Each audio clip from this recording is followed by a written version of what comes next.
Hey guys, I hope you guys are all relaxed and sitting back and everything because we're going to have a good show tonight. We've got Armor Up on the program and we're going to have call-ins, so should be a good show. Uh, Shifty Sunday begins now.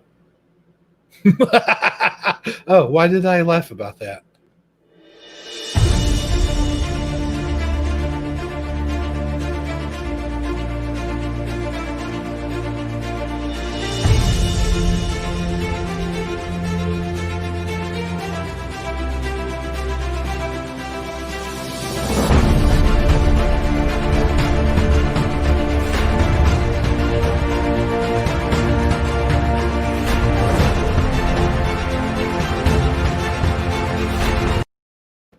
Hello, everybody, and welcome to Shifty Sunday. I'm your host that's not eating toast because I'm all out of butter. Hebrew77 here, along with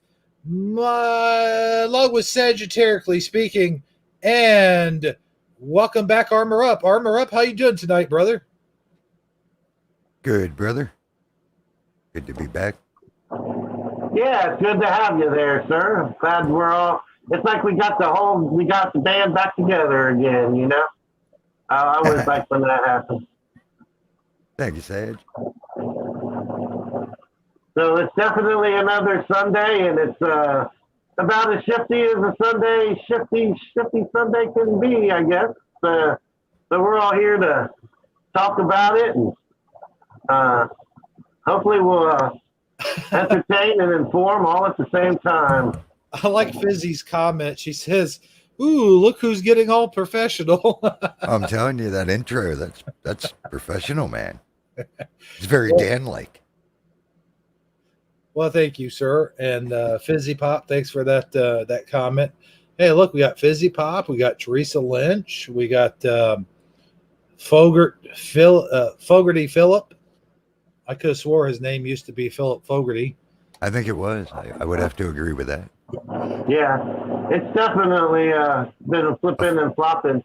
And another thing I'd like to add is also thank you, Fizzy, for noticing our professional intro. But don't worry, we'll be sure to ruin that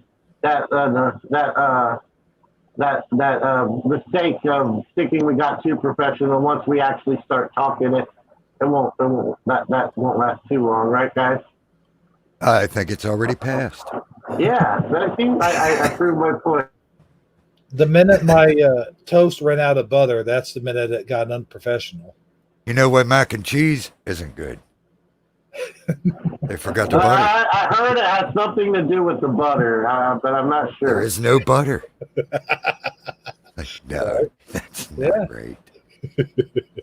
You know, so many people, I told him that video, like a year from now, I'll have 5,000 views because people will click on it just to find out the answer.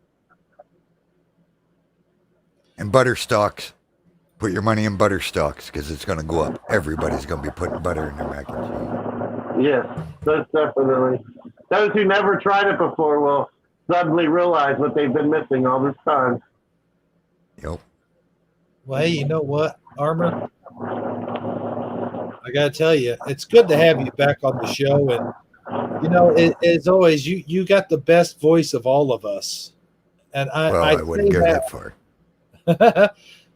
Well, I don't know. Maybe it's just because I'm just used to. You know. I think he's trying to butter you up. I'm just saying. Kind of like he does his toast. Butter you up. Oh, hey, yeah. You know what? You asked me earlier if I saw Dan's show last night. I did see the part where you guys were doing the auto-tune voices. I thought that was pretty funny. Yeah, me and Fizz, we went to the language school together, like she said in the comment there. Yeah. I was a couple years ahead of her. I'm older, but same school. You went there. She was in anime and I was in demon. So I was in the demon classes. She was in anime. But yeah, good times. See, See, I would have thought that you were like in the old school scholar class, like to sound scholarly. But no, you were in demon. Oh wow. Yeah, I'm the how Antichrist and the intense. heretic, don't you know? According to popular YouTube channels, who shall not Oh be named. yeah. I don't normally subscribe to such tabloid type things, but I have to admit this one did somehow make it onto my radar. Yeah, I figured I might as well get the voice to go with the perceived personality. We won't. Yeah, well, we won't talk about who it is, but they do seem to have an awful lot of opinions here lately. Well, I just call her She Who Shall Not Be Named. That's my new moniker for it. She Who Shall Not Be Named. There you go. Yeah. Well, they say you ain't really made it until you've been TMZ'd, so maybe you've actually made it now, guys. Well, that ain't the first. Believe Believe it or not, I've called out many men contrary to Who Shall Not Be Named's belief. And there's whole miniseries is made about me by men who I called out. So that throws the feminist theory out the park, but to each their own. Well, I wouldn't have mentioned your spectacular voice for no reason. Yes, I will do a shout out. We got Eddie Von Keene, the real one with a wrench, Teresa Lynch, Fizzy Pop, Fogarty Philip Fogarty, Flip Flopper, Lotar 900 was here, but he had to go cook some ice with whatever I spent some time in Germany, and that's even something beyond me. I don't understand why we're burning ice on the stove, but he's doing that at the moment. Perhaps he'll be back. Maybe he was just trying to say he's such a terrible cook that he even burns ice. Oh, and Go-Kart Bob zooms in. He ain't that late. So zoom. Yeah, I don't know. Maybe he thought watching ice melt would be more fascinating than waiting on us, which I could agree with. So I don't know I don't know why else you would burn. And how do you burn ice? I don't think that'd be possible. I don't think you can burn ice. If you can burn ice, send me a video, because I don't think you can burn ice. I think it would. Just the fact that it's ice would keep it from burning. I don't know. Yeah. I know. I've burnt rubber before. Yeah. But that was kind of like when I had a nice car that drove really fast and I held the brake and then gave it a lot of gas. Oh, car rubber. Yeah. Okay. Yeah. My mind went someplace else there for a second, but okay. We'll go with that. Yeah. We'll try to keep it at least somewhat PG-13, I guess.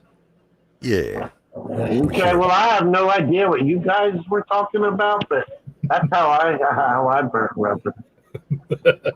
Okay. Yeah, we got Sagi in the trunk. Fizzy said, has someone got Sagi in their trunk? Yes, we keep him in a box at all times, because if you let him out, you don't know where you might end up. So we try to keep him in a secluded area, at least for show.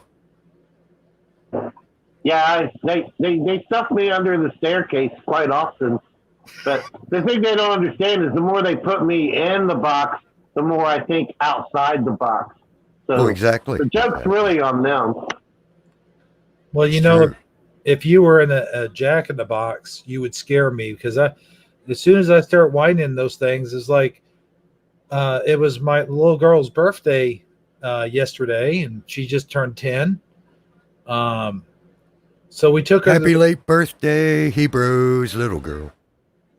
Oh wow, that was quite the thing you just did there. Oh, wait a minute, let me sing her a song. Happy birthday to you. Happy birthday to you. Happy birthday, little Hebrew girl. Happy birthday to you. Hey, there we go. Where's my where's all my fancy sound stuff, soundboard stuff when I need it, huh? You got an intro. You don't need everything. Let's not be greedy. Yeah, right. Yeah, you're right. So but yeah, we were in Target, and We let her. By the way, I'm never going to Target on a Saturday during quarantine ever again. That place was nuttier than the two squirrels in the same walnut tree trying to get her nuts. It was crazy. I mean, at least Walmart's got their shit together. I will say that. I mean, you don't have to stand in line and wait like you do. You do a little bit if there's people there, don't get me wrong, but Target was just nuts. Let's just say that. Yeah, I But, try to avoid shopping at all costs. Unless I absolutely need something, then I try to go straight to what I need and straight back out. mhm. Not a shopping type of guy. But it was her birthday, and we thought we'd do something special for her, since we couldn't really have guests over and whatnot, and Why not? everyone. Well, that one's kind of a hard one to explain, but Yeah, heck, we've had a couple cookouts. Why Yeah. can't you have guests over? yeah, we had. I mean, we had something on the 4th of July. We had people over. Well, there you But go. there's they. How do I explain this? There's so much not paranormal, paranoid things Parents. going around, that people that aren't in the camp of that actually are getting scared by all of the fake news going on. So They they're not scared enough to come watch fireworks, but they're too scared to come to a little girl's birthday party. exactly. Yeah. That makes perfect sense somehow. Not to mention, I mean, it's one of those things that it's like you don't want to get me started, but I just don't understand how. I mean, it's just. I mean, not even from a religious perspective, because there is the religious perspective, but how can you approach every day living in a state of fear? How do you, I mean, I realize that, the media does have a lot of control on us, and that people really do believe what they see on TV. And I get that, but somehow you would think that the average person has enough mental wherewithal to understand that living in fear is not a healthy approach to life, and somehow would be able to find a way to combat that. And if they can't, they need help. I mean, and I guess I know that, and I know really the only thing that can really help them, is, and we all know what that answer is, but I don't know, man. I just don't understand. I seen it today. It was a paramount day for me. I went to the laundromat. I go about once or twice a month, whether I need to or not. Like a backstory. Never mind. But anyway, I got a mask. I bought a mask today because I realized that it's an essential thing that I absolutely have to have. I was kind of just making do with like a bandana or a shirt, but I realized that the signs are now getting more specific, where it has to be an approved facial covering, and so some places aren't going to let you in unless you're officially sporting the quote unquote mask. So today I had to submit and conform and wear a mask out in public for the first time. I felt like a leashed dog. But I don't do it. I don't do it.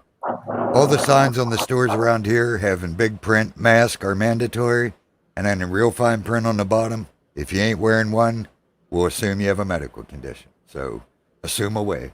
I ain't wearing one. There you go. And I've yet to be stopped anywhere I've went.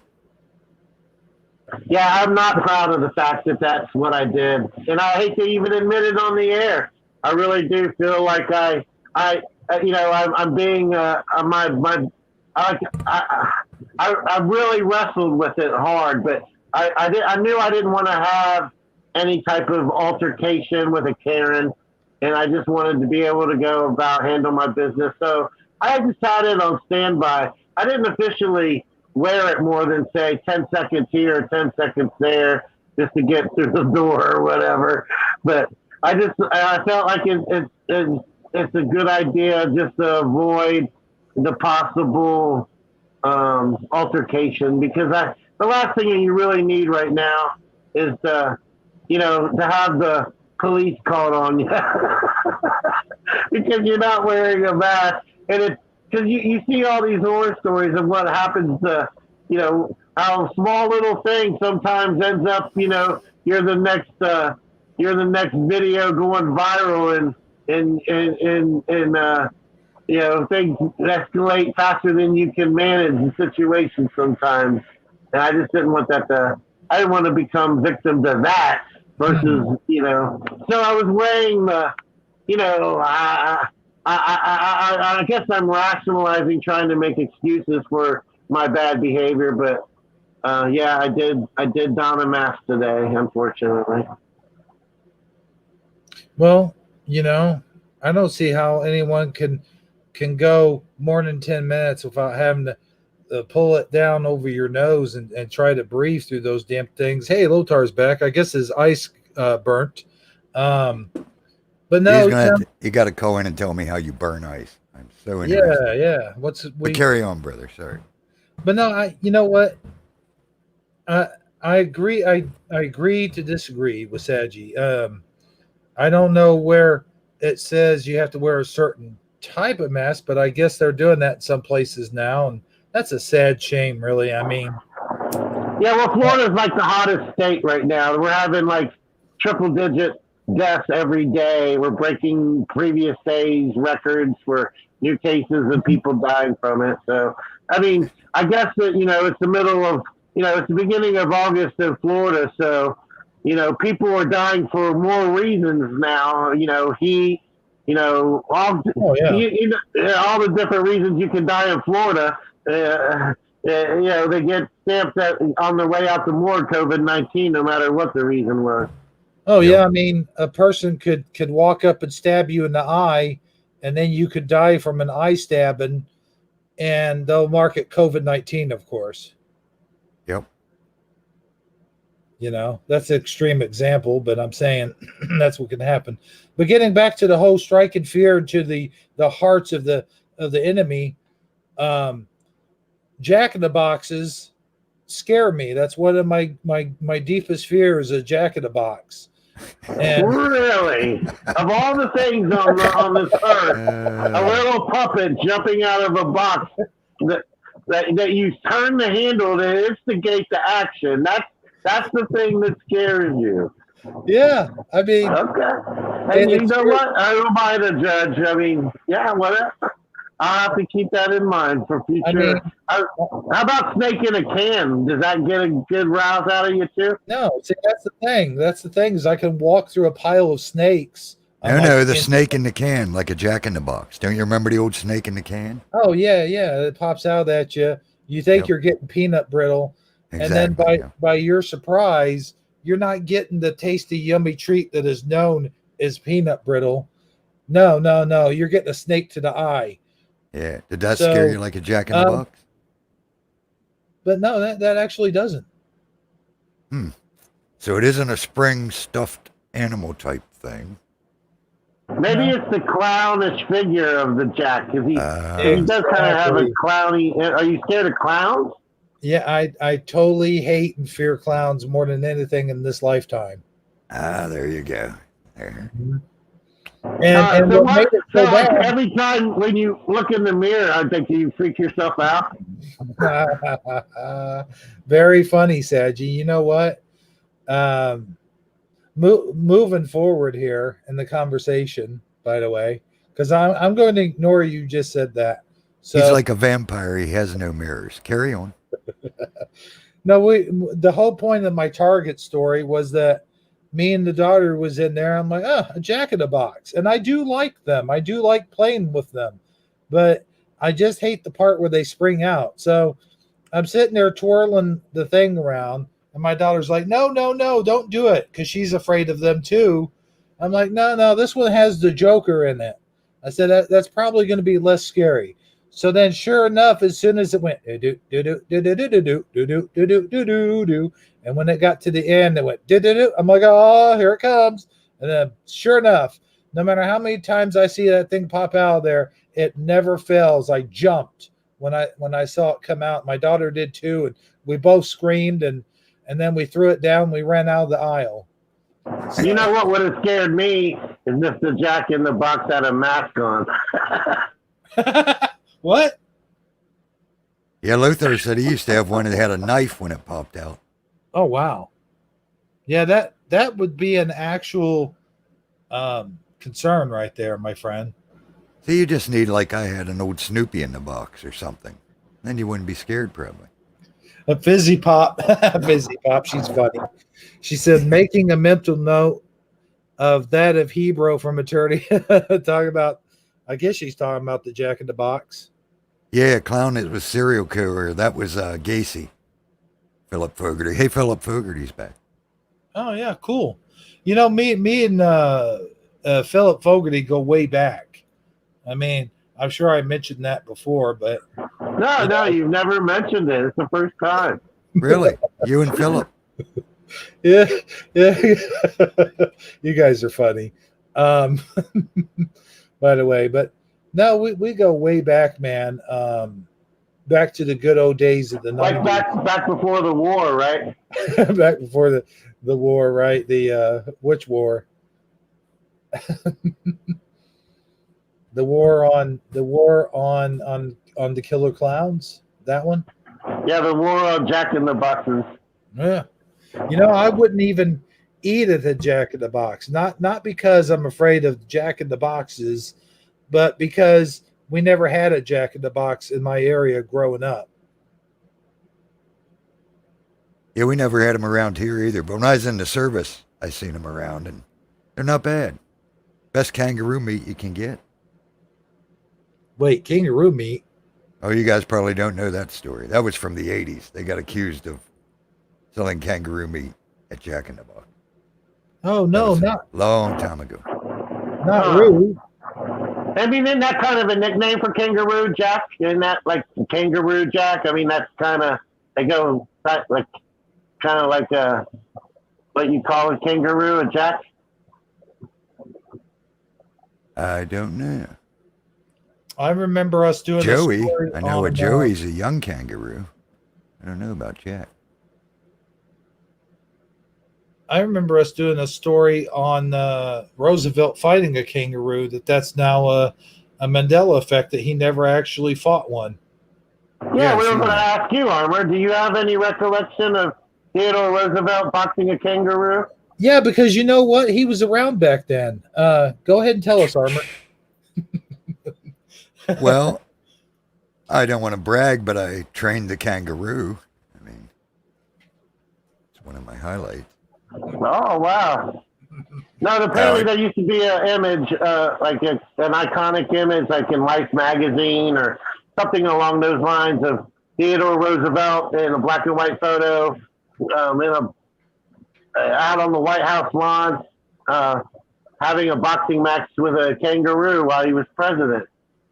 But now that memorable moment never existed, so lots of people have a distinct recollection of it. Yeah, and honestly, when you guys were talking about that, I was trying to, I don't know. I vaguely sort of remember a cartoon figure like that, but I honestly can't say.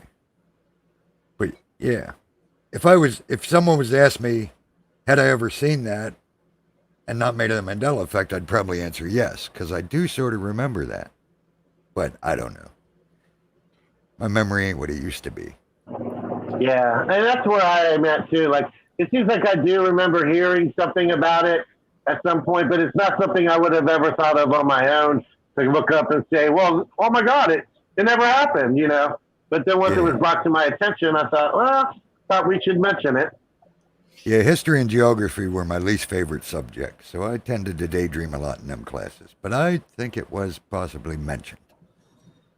And then I don't know if you saw where we showed the quote-unquote residue where the Futurama episode happened to have Theodore Roosevelt coaching the person or whatever when they were fighting one. Which, why would they put that? Of all the presidents they could have chose, why would they have chose him to be the guy and say what he said if nobody remembers that ever happening, right? Yeah. Do you have a skin necklace? Has two little brown things on it, a E and an A and a cross? Mhm. Well, speaking of Mandela effects, Mandela effect. I didn't hear you. My daughter was talking to me. I had to take my headset off. okay. Oh, no worries. No. He said Mandela effect. Mandela effect? Yeah, Mandela effect. Mandela effect. That's never getting old. But as you saw, I posted at the top of the show. Why do I keep wanting to say Walter Matthau? I posted Wilford Brimley. Apparently, he had died yesterday, but there's a lot of people. I know you talked about it, Armor, that remember him dying a while back. Yeah, let's ask the audience. Does anyone think this is Wilford's second go-around with the Grim Reaper? Or at least the second go-around with the Grim Reaper, I should say. Maybe someone thinks he died a couple times. Hey, Mandela Health and stuff in the chat. So give him a few seconds for the delay. And does anyone else remember Wilford dying before? And you said you have a tribute to Wilford? Maybe we could run the bean footage while we're waiting on the responses. There you go. Oh no, I don't have any kind of tribute. Oh, okay. I thought maybe you said you did. All I did was flash this up, Oh, yeah. Okay. I knew you had something. He was a distinguished individual. Like he stood out amongst his peers. He had a unique voice, a unique approach to the way he did his thing, I guess, for lack of a better word. He's a very memorable person. That's for sure. Yeah, I always sort of liked old Wilford. All right, we do have a couple answers. Lothar said he died in 2001. That would be what, 19? Okay, I could go with that. I knew it was a while back. Bob says no. Mandela Health and Stuff says it's the second time. Philip Fogarty says he died a while back. Quaker Oats died years ago, Eddie Von Keen says. No, not Quaker Oats. That's his brother. Talking about Wilford. Well, then you got to keep in mind, too, that we all actually died back in 2012, so... Yeah, according to some theories. So, yeah, I mean, and that looks like the answer. So, yeah, and we were talking before the show, and that's what I said. I said, well, I know he died quite a while ago. I said, at least well over 10 years ago. And I remember he died because he used to always do the diabetes commercials, and he died, and Diabetes Association had a big tribute, and the new actor that took over the diabetes commercials, the first one he did a tribute to Wilford. So there's no doubt in my mind he died a long time ago. So I'm with Lothar and Philip Fogarty and Mandela. This is definitely his second death for me. And I was thinking it was even before 2001, but I guess that was 19 years ago. So that's probably about right. It was a long time ago. Sugar diabetes, Lothar said. They made a big story about his life. Exactly. It was all tied in with the Diabetes Foundation. It was quite the big thing. I definitely remember it. You think we would get flagged if we played one of those old PSAs of him doing the diabetes? I'm sure you can find one on YouTube if we look for it. I'll tell you what happened to me remember. It was a few months back. I did sort of like a spoof of him. When I did that, they did flag me for taking it off of the original commercial, but it's just a small flag. It won't be like a strike or anything. So yeah, it's the one where they monetize and yeah, same thing I get every time I put songs in my videos. It says this is not a strike, but you can't monetize, which I don't anyway. And we're going to monetize and take the money. I'm like, well, cool. Go ahead and take the money you get from 4 views. Put that in the bank. See yeah, basically, we're helping them out. We're giving them an excuse to make money off of us. So, but we're actually doing we're doing YouTube a favor, right? Yeah. Well, we're doing the Wilford Diabetes Foundation a favor. They're the ones that'll get the ad revenue. Oh, yeah. So it's our way of contributing to the cause. My computer's running a little bit slow, so it's going to take a minute to get it uploaded here. Oh, this is our favorite part of the show. Hey, that's my line. I said R. Yeah, okay, well, that's fine, I guess. Jeez, I I don't didn't really- steal the line. I just shared it.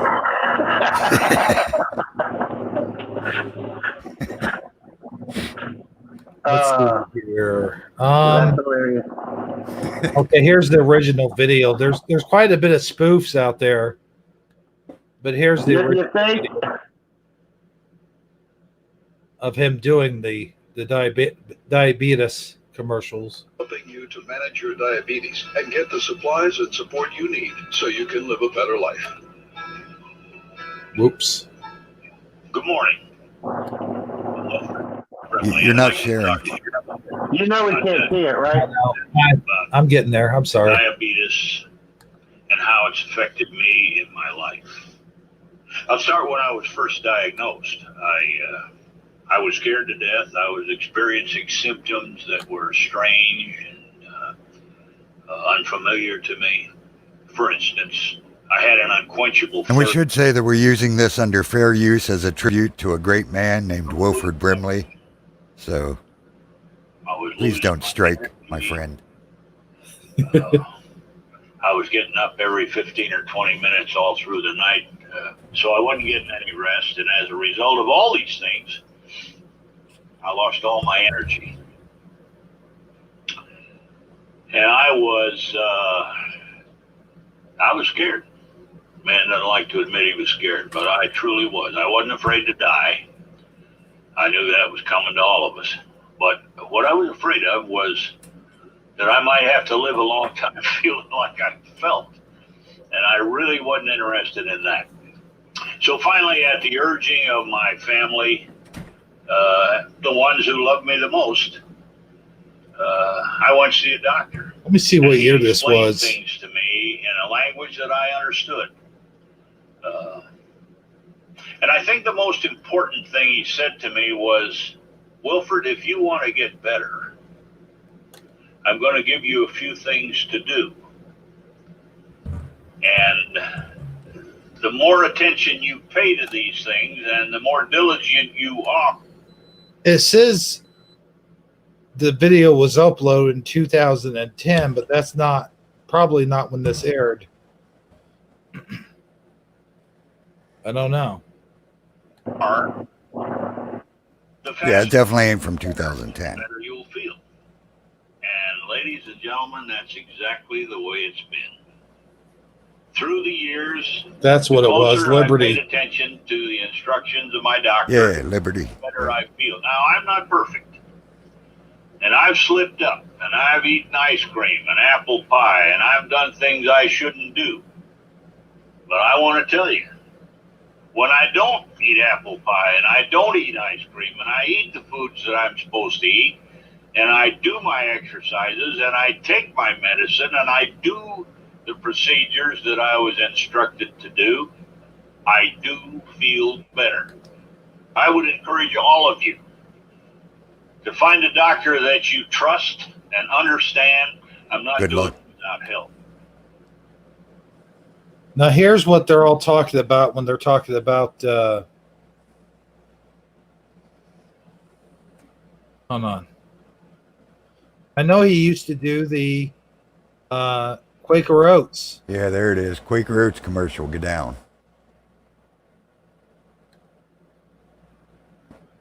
Here's a bunch of the Quaker Oat ads. I'll play them. Oh, I guess there's just the one. Every day should start with Quaker Oats. Oatmeal is back in the news. Doctors confirm again, if you're on a low-fat diet, oatmeal can help reduce your cholesterol. And oatmeal, of course, has no sodium. Also, Now, there's some good news for you. Of course, I've known that for a long time. I learned it by making Quaker Oats part of my own diet. For my own good heart, my own good health, and just feeling good every day. There you You know, go. I love Quaker Oats and no-bake cookies. Propagate the Light is here. Huh? Propagate This Light is here. I said I love Quaker Oats. This light, yes. Don't get it twisted. However, that is a Mandela affected name, if you ask me. Oh, absolutely.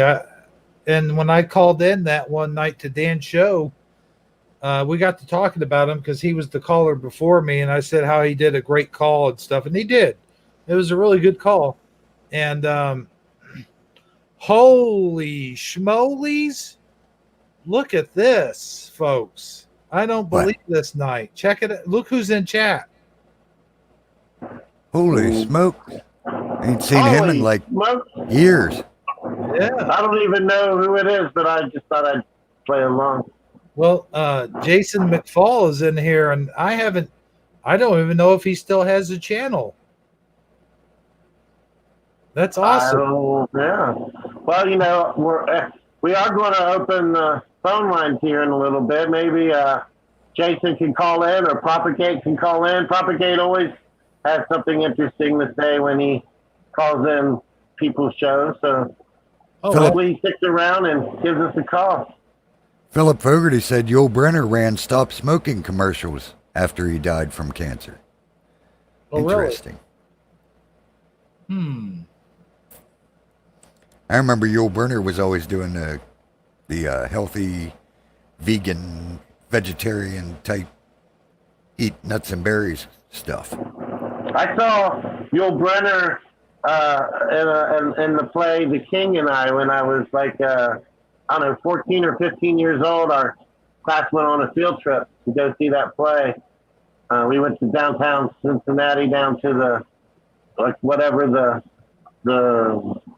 big, the thing where they do the big Broadway plays. That I can't think of what the name of it is, but yeah, it was the first time I ever went down there, and I got to see all of that kind of thing. And I just remember being, I didn't even really understand it. It was over my head. I was only 13 years old, but I just remember it being the first time I ever saw a play, and thinking when I was watching the play and watching him, like, why are they being so overly dramatic? Yeah, that'd be cool. Yeah, I got to tell you, I got a new setup here. You don't even have to enter a pin. You just call in, and what I'll do is I'll mute you up until we're ready for you to talk. And I don't even know, it still has the time limit, but I think another cool feature it has is I could just take one call at a time till I'm ready, and then I could actually put everyone else in the back and hold them off until the other person's done. So that's kind of cool. And you know what? With the 45-minute time limit, it kind of helps us out a little bit, especially if we have like multiple callers, Yeah. Yeah, so are we going ahead and starting it now? I mean, we are 40 minutes into the show, and if one call lasts 45 minutes and then the second call lasts 45 minutes, we won't be taking more than 2 calls. We got a show.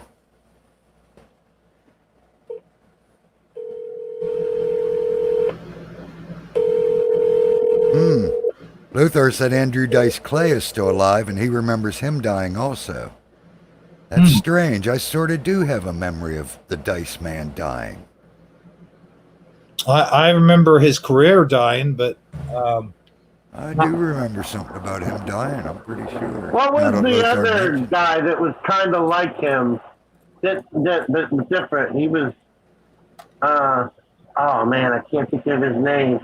He smoked cigarettes all the time too, and he was kind of like he cursed a lot, and I mean he was kind of like Andrew Dice Clay, but he was on MTV a lot too. I'm trying to remember his name. Sam Kinison, Eddie Von Keen says. No, I don't think. But Sam Kinison, didn't he die as well? Oh, he died quite a while ago. He was one of my favorites. I had always VHSs. Sam Kinison he died a long time ago. He ain't still alive, is he? No, he died in a car crash, didn't he? I don't remember. I just know it was a long time ago. You know, near the end of his career, he stopped doing his facade where he would act like you know, where he would do all that. He actually would go on David Letterman and just be a normal guy, and it was kind of neat to just see that to finally know that he was okay. Now, I really thought that maybe he had like Sagi, some type of mental problem or something. let me ask you this: are you getting him confused with Bob? Bobcat Goldways. That's what I was confusing him with. Yeah. Yeah, the old Bobcat. He was a Yeah. Well, let's see. I got the phone lines open, so you know maybe we'll hear from Propagate the Light or Jason McFall. Jason McFall. Propagate this light. Oh, is it this light? Okay, I'm sorry. No, I did that on purpose, of course. I thought maybe you did. No, but Jason McFall's an interesting story about him is he actually got. You don't need a pin, Lothar. That's what he said earlier. I didn't want to interrupt. Yeah, I don't think you do. It says not required, but he says you need a pin to call in. I don't know. Oh, well, let me check in on this. But real quick, let me just talk about Jason McFalls real quick. He's the one that actually got me started live streaming. Thanks, Jason. Yeah. Great. That's a heartfelt thanks. Yeah, no, I didn't have a laptop for a while. And he was like, you know what, man, you can come on my show and you can kind of, he kind of let me take the reins a little bit. Sometimes he would fall asleep and, I'd get on there and go, well, I guess Jason's asleep. So it's my show now. So, that was back in the good old days. I don't know if you call them that or not, but it was back in the day, at least, But I know that his channel's been quiet for a while, and I do know that. But let me go ahead and correct that the call-in problem. You guys go ahead and talk amongst yourselves for a minute. Yeah, I think I tried that number before the show, and it asked me for a pin as well. I was going to share it, but then I looked back at the message. You never actually sent me the pin. You sent me a different number, and a pin with that number. I don't know if that helps you or makes it worse, but I thought I should tell you that. Oh, yeah, it's showing a pin, but when I called it earlier, it said it didn't require a pin. Well, we'll just see about that. Let me go ahead and put the pin in here. Sorry, guys. For now, I'm just going to put it in the chat. This is Sagi's second favorite part of the show. Oh, yeah. I can't wait till we get to my third favorite.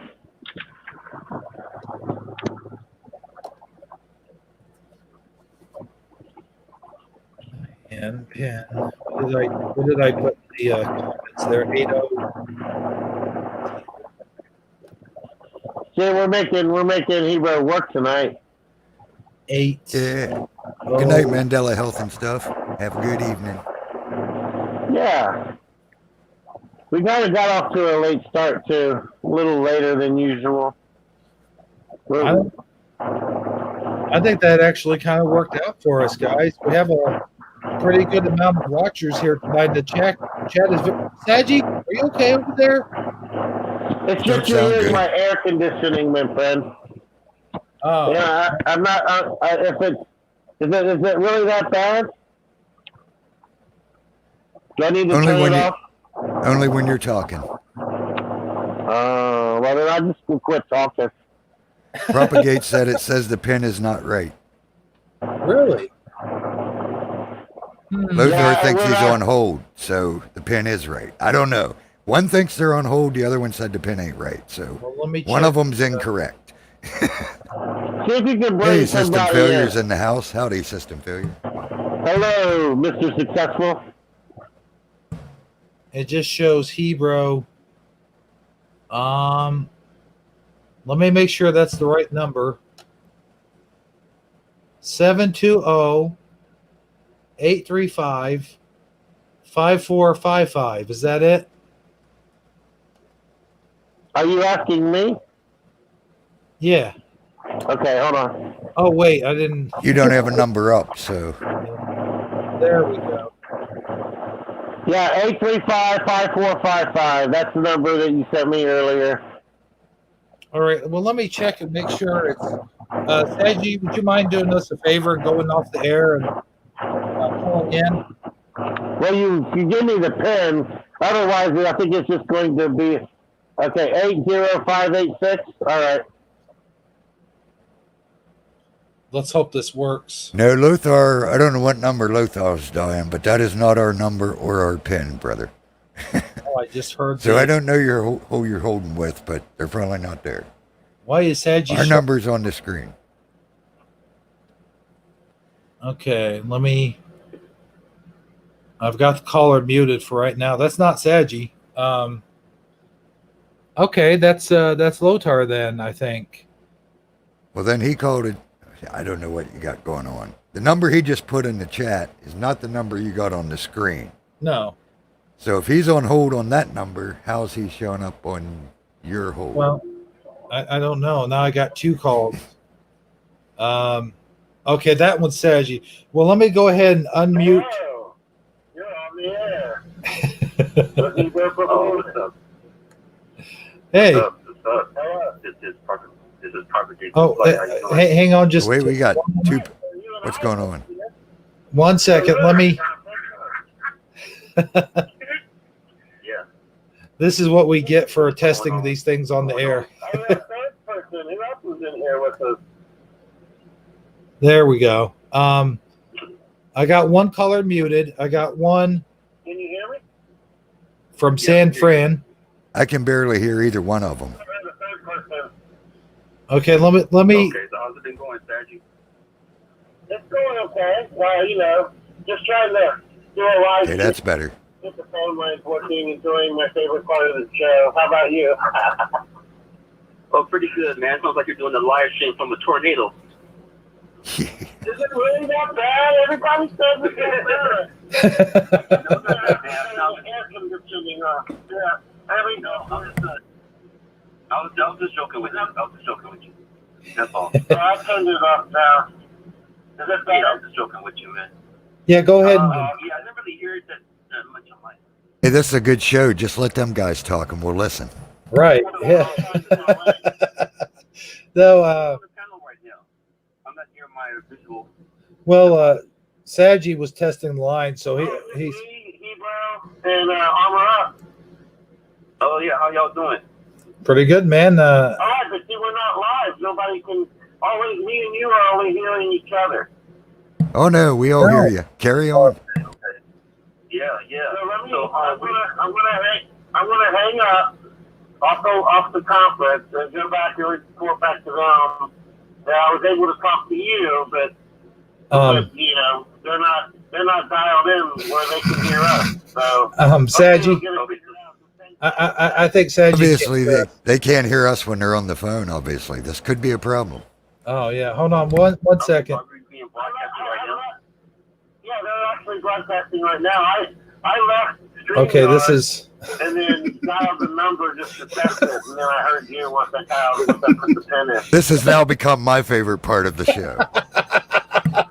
Yeah. I'm going to hang up off the conference and go back in the StreamYard and tell them what happened.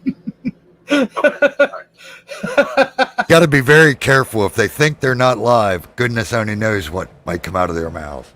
Right. No, I was going to ask Propagate if he can hear us, but I guess Sagi couldn't hear us. Oh, yeah, they don't seem to be able to hear us.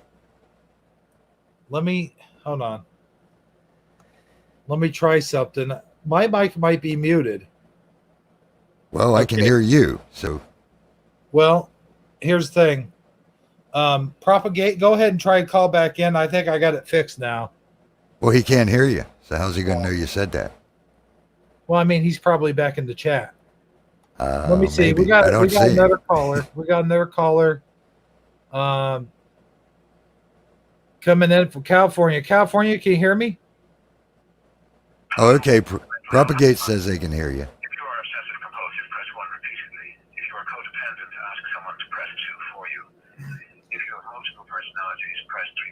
Uh-huh. If you're paranoid, we know what you are, what you want. Stay on the line and we'll trace your call. If you're delusional, press 7 and your call will be transferred to the mothership. If you're schizophrenic, listen carefully. The small voice will tell you which number to press. If you're depressive, it doesn't matter which number you press, no one will answer you. If you're dyslexic, press 696696969. If you have a nervous disorder, please fidget with the hash key until the beep. After the beep, please wait for the beep. If you have a short-term memory loss, please try your phone again. Okay, what's is this Lotar? Yeah. Oh, hey Lotar, I can hear you nice and clear, brother. I can't hear him now. You gave me 5 different phone numbers. Keep on changing the phone number. Oh. That's Dan's phone number. I think that's Scare Performance's phone number. Oh well, it could be. I don't know. Armor, you can't hear him, did you say? Well, I can now that you moved him closer to whatever you're doing. Oh, okay. You gotta fix that. Yeah, this is what we He's get. still sort of quiet though. Oh, okay. Yeah, can you bring him closer to the mic? I don't have. There's nothing. It's on the computer, guys.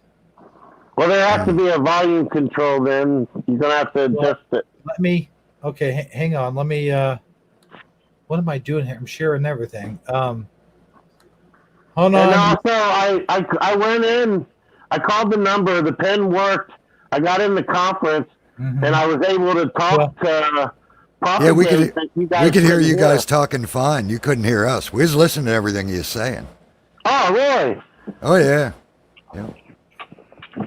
Well, I digress. Yeah. Well, let me. Lotar, can you hear me now? Yeah.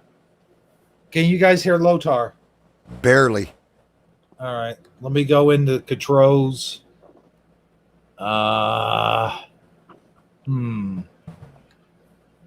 Doesn't seem like there's anything I can. Well, I'll talk over them. There you go. Well, that's never stopped you before. Why would it stop you now? Ba-dum. Let's get going before we lose any more time. Several people have croaked. I know, died, but they're still alive. What's his name? Louis Anderson, the famous comedian. I've seen him die twice now, and he's still alive. Andrew Dice Clay, the other comedian, I remember him dying in a car crash. Then the guy, the sugar diabetes guy, he died in 2001, just before 9/11, sometime in May. I remember that. And I don't know why they keep that guy alive, because it doesn't make any sense. You know what I mean? Why would you say you're dead? There's about 5 other people I know of from rock and roll bands and stuff like that, really strange, which are now alive but have died. And it's usually they're not murders.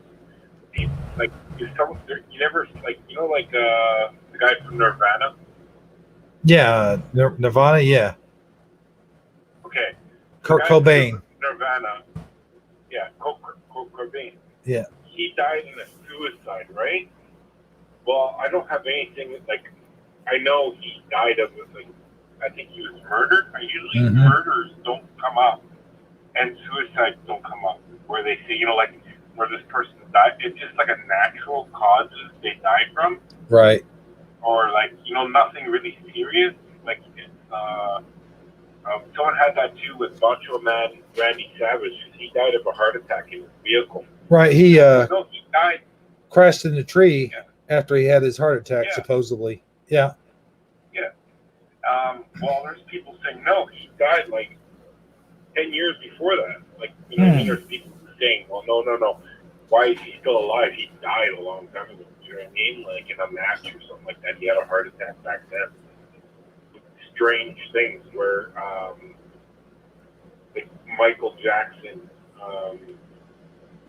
you could tell that's really strange about his thing, because a lot of people say Michael Jackson also died earlier, and he wasn't really that sick. So there's I think there's a lot of witchcraft and stuff happening in these situations where I find it really strange, and a lot of early, I think, how would you say that, pornography or something like that. Oh, I'm echoing. Hmm? Do you hear me? Yeah, I'm sorry. I was trying to see if I could hear you on YouTube. Is he still coming in low, Armor? I turn my headsets up so I can hear him, but you guys are much louder. But I mean, I can deal with it. I don't know about chat. I just crank my headsets. Okay. Then you guys blast me. Well, I mean, I can hear him well enough to figure out what he's saying. So yeah, yeah. It's coming in clear on YouTube, though, so that's what I'm saying. Okay. Sorry, Lotar. I didn't mean to interrupt you. Yeah, it's your settings. You have settings on your computer. So when are you on Google Hangouts? There's a setting bar, and it says all can listen in to your conversation. Because you had it before. You did it before on your last show, where it was in the settings where the three dots is, and I think that's where you click on options, where the three lines are. Well, this is a new thing I've set up, and used to, I took my phone and I stuck it underneath my microphone, but on here I've got you straight on the computer. So okay. I don't know. Now, I'll tell you this, when I put it on YouTube just now and listen to it, you sound loud and clear. So I think chat's hearing you okay, but for some reason it's yeah. There's something going on with StreamYard. I don't know. WrestleMania 2. He stole my lunch money in school a long time ago. He used to bully me in school. Yeah, that's I saw that, I saw that comment, man. You said he used to bully you and take your lunch money and stuff. Well, like I said, the best thing you can do is just instead of doing the phone calls, is invite people onto StreamYard, because it's probably going to be easier if you invite people onto StreamYard, and then it's less hassle. So all you do is put your link in StreamYard, and you don't have to invite them on. You can have them in the waiting room, and that's the best way of doing it now, because the phone lines don't usually work. I remember first calling into Dan's show, and I kept on calling into a pizza restaurant. Well, the only thing with a StreamYard link is some people don't have StreamYard. And for some reason, I don't know what country I was talking to, but it was a total different country. So you can link, if you really wanted to, you can link your StreamYard ULR into the chat room, and then people can click on it. Because you don't have that many people on your channel anyway. So usually under 20 people anyway. And then they can just pop on StreamYard. It's a much easier thing, and then they can have your photo up, and then you can talk it easier. You don't have to deal with phones or anything else. The problem with that is, like Armor said, not everybody has the StreamYard, and when they click it, you don't need. Yeah. Well, what I'm saying is need it. Okay. What do you mean? What do you mean you don't need it? You don't need StreamYard. When the one person like you has it, I guess you bought it, right? Right. Still got to come in through the StreamYard app, though. On your end, you still got to enter StreamYard. Well, I don't have StreamYard. I just click the link, but I don't actually have an app called StreamYard on my phone. Hole in the bottom of your waiting room on StreamYard. No one has to download StreamYard. You just have to click on the link. You're giving a link. I didn't know that. So they don't need to buy StreamYard. They just have to click on the link, and StreamYard will come up. It will tell you what microphone you have, headphones, and it will tell you to put your name in, or type your username when you have your username, and it will work. It's simpler than the telephone. Telephones they're not worth it anymore. it's good for like Sierra because, or Dan, because he's got 150 people. He can't have 150 people in his StreamYard. It doesn't really work, right? Well, there you go, Bob. Bob wanted to call in when I did the live the one time, but I didn't have phone lines. All I had was StreamYard, and he couldn't join the link, he said. But I guess he could have, maybe. We'll have to try it next time, Bob. The only problem I have is with hackers. When you send your link information into the chat, then see, you don't have that problem, though, like you do with Hangouts. See, with Hangouts, if you sent a link, they were automatically live. With StreamYard, they just go to the green room. True. You decide to bring them in. So you don't got to worry about hackers that way. Now, with the old way, when we was using Hangouts, oh, yeah, you didn't want your link to get out because they'd hijack the whole show. You was gone. They'd just take it over because they're automatically live. But you're not automatically live with StreamYard. True. Yeah. We'll have to do that someday. Well, you can try it right now. It only takes 2 seconds to do. Well, and it's probably much easier to talk than we can all 4 of us can listen. It's not. And true. You're not going to have hackers. You only have 12 people on your channel. And you're worried about something that doesn't exist, because even if they're hackers, you're going to see my logo on your platform, and that's when you're going to let me in. You're not going to see anything else. You know what I mean? So you got your name, and you can actually say, you can actually have the camera on and wave to the person saying who I am. It works pretty well. I mean, it's not, shouldn't be scared of it because you're paying for this platform. You're not using the platform. Right.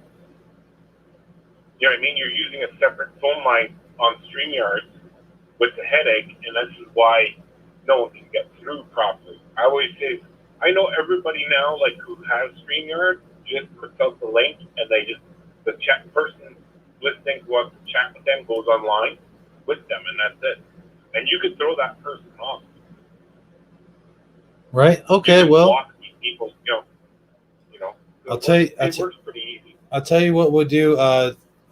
If you wanna do it, you come on in, and whoever else wants to come on in, they can come in as well. But you can only have, 6 people at a time, I think. I would do it just like calls, one at a time. I wouldn't bring everybody in. It's just like the calls. You wait your turn. First come, first serve. I wouldn't just, as soon as people come in, bring them all in. We'd have a total mess.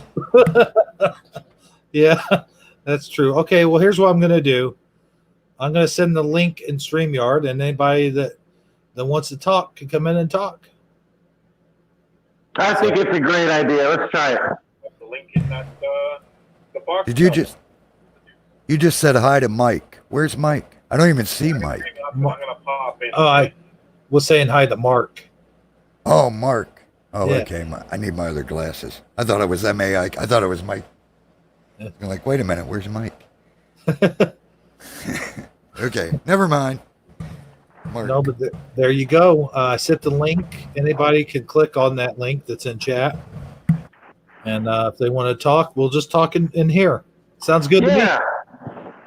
First one in to hit the green room before you get to eat M&M's. You're going to come on the show with us. So come on in. I'll just take down the call line. Man, now, Sagi, it sounds like you're in a cave, brother. What did you do? I left the cave and came out here to the main room. I figured since I have a hands-free headset, I can be active. So now I'm in a big room with acoustics, and that's what you're hearing. Ah, cool. Cool. But here we Well go. done. Here's good old Lotar. Ta-da! See, that works much better. Now you don't have to fool around with phone lines. I can hear it now. You sound way better too. Yeah, because it's like this. You know the phone lines, what the problem is? This is my biggest disturbance about this. It's really hard to come over the phone than do it by video. It's much easier to do it by video. You don't like the person, you have full control of getting rid of that person if that person doesn't want you on their site. You can ask them before coming on to make sure to have an icon of their channel not come up as themselves on video. You know what I mean? To be more private. You could say more things, and you could say, please turn off your camera. We don't want to see you on my platform. You can make rules. Do you know what I mean? It's a little bit easier. And then it's easier to come over to talk with the announcer and the audience, because you have private chat on the side, and you have the chat room when you click on the other side. It's a simpler form of doing things, don't you think? Oh, absolutely. This is much better. I can hear you clear. They can hear you. The audience can hear you, and it's not like it was with the old Hangouts. Like Armor said, anybody could hijack the show. So cool. Yeah, I'll we'll do that. We'll do it this way from now on. This is a good suggestion, Lotar. Thanks for. Well, I used to do it when I was going live. I used to invite people onto some, and I would erase. See, I would erase all my lives. I would never keep any of my live stuff because YouTube doesn't matter to me. Where I wouldn't keep the stuff so people couldn't listen to me afterwards. Whatever was said on that moment that day, I kept it, and I just erased that show afterwards. I'm not in it for the money. I'm not in it for getting more subscribers. I was just doing it so I could have someone to chat to or someone to talk to. Me and Armor Up used to go on Hangouts all the time and talk on Hangouts. It was a great platform. If you do it privately, it's perfectly fine.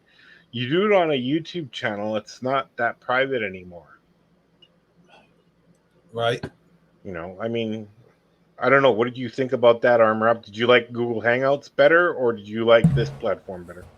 Well, just for the fact that we have a green room, I like this platform better. I still use Hangouts, though, for personal calls and stuff. People still talk to me on Hangouts a lot. But as far as a live show, I definitely prefer StreamYard. Yeah. It comes over really, really clear. Like I was saying before, if I would go recall, you remember Andy Kaufman? They made a big movie about him and stuff like that. There's people saying he's still alive. It's like a big hoax he has. Well, here's the thing is, one of these comedians who says he's still alive was found hanged. He supposedly hung himself, and he said this on a Tonight Show or something like that, just before, like 3 weeks before he hung himself in Hollywood. So there's a lot of like rumors and allegations going around just for stuff like that. I think it's like there's a lot of people like, remember the scandal, the biggest one, Elvis is still alive. We all remember that one because Elvis died in 1977. All these copycats came along and sung like Elvis, played like Elvis, and then rumors spread that Elvis Presley was still alive. This is not the same thing. I remember them when I used to watch TV, because I stopped watching TV in 2016 was my last time I watched TV. And I remember, you watch Entertainment Tonight or something like that, and these people would die. You'd say, oh, he passed away, or she passed away. Well, now they're alive again. That doesn't make any sense. So the diabetes guy died for me in 2001, like in May of 2001, just before my birthday. Because I used to like watch Entertainment Tonight to see who was born on my day, what famous actor. Like the only famous actor I think I know, May 21st on my birthday, is Mr. T. B.A. Baracus, so I remember Mr. T being born on my day. So I'd stick around for that, just to see who was famous or whatever. But I know the day after or the day before of that day of 2001 that he died. So and a lot of people right now on the internet flying saying, what do you mean he died? He's been dead for years.